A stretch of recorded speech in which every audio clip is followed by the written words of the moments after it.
ज़कात ॾियां रुगी मां हज कयां त पोइ बि तूं भुलियल हैं छो त अल्लाह खे अल्लाह जे ज़ात जी हमदो सना करण जे लाइ अल्लाह जा फरिश्ता ई काफ़ी हुया।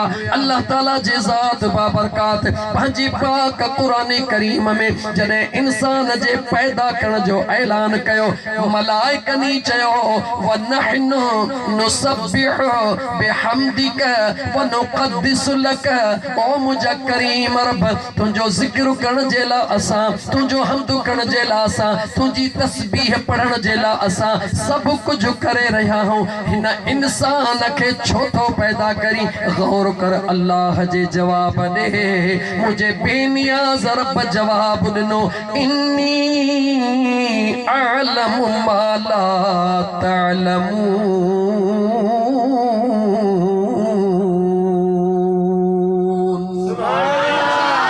अॼु ने इन्नी आलम खे खोलिया माला तालमून खे खोलिया। मुंहिंजो रब तो फरमाए ऐ मुंहिंजा फरिश्तो मां रब थो ॼाणा त हिन पैदा जेके कयां थो इन में राज़ कहिड़ो आहे।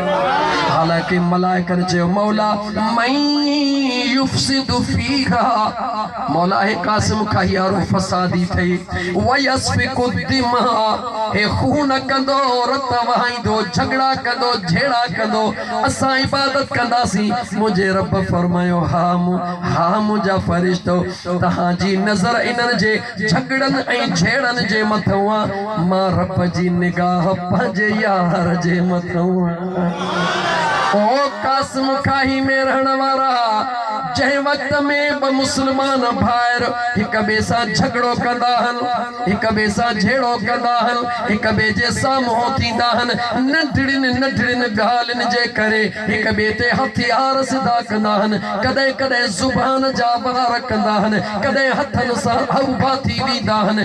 जॾहिं इंसान ते उभो थींदो आहे त उहे मलाइक चवंदा आहिनि मौला होॾे निहार कासिम खाहीअ वारनि ॾे असां त अॻु ई तोखे चयो हो मौला इहे फदाई थई इहे फसादी थई इहे हीअं थई इहे हीअं थई यानी मलाइक रब जे आॾो उहा ॻाल्हि वरजाईंदा आहिनि। पर जॾहिं सभु कम कारियूं छॾे नेक सालिह बानड़ा बणिजी कलाकनि जा कलाक पट ते वेही करे रब जो क़ुरान ॿुधंदा आहिनि दुनिया जा कम छॾे पंहिंजा कारोबार छॾे घरड़ा छॾे हड़ऊं वड़ऊं ख़र्च करे माण्हुनि खे घुराए जॾहिं ख़ुदा ऐं मुस्तफ़ा जो ज़िक्र ॿुधी दिलि ठारींदा आहिनि त वरी मुंहिंजो रब नाज़ कंदो आहे ओ जिब्राईल जीव रबे जलील मलाइकनि खे चओ निहार त मुंहिंजा माना छा था पिया कनि।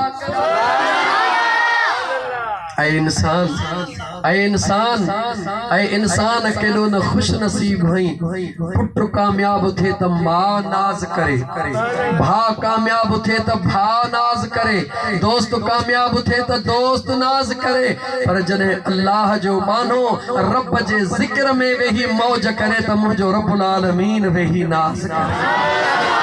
जिंदगी अल्लाह जे ज़िक्र में गुज़ार जिंदगी महबूब मुस्तफ़ा जे फिक्र में गुज़ार हबीब जे इश्क में गुज़ार खुदा जे ज़िक्र में ऐं मुझे महबूब मुस्तफ़ा जे मोहब्बत में हिकिड़ो जेको मिंट तुंहिंजो घारियल आहे जे यार क़बूल करे त जन्नत में पहुचण लाइ उहो मिंट भी काफ़ी थी वी।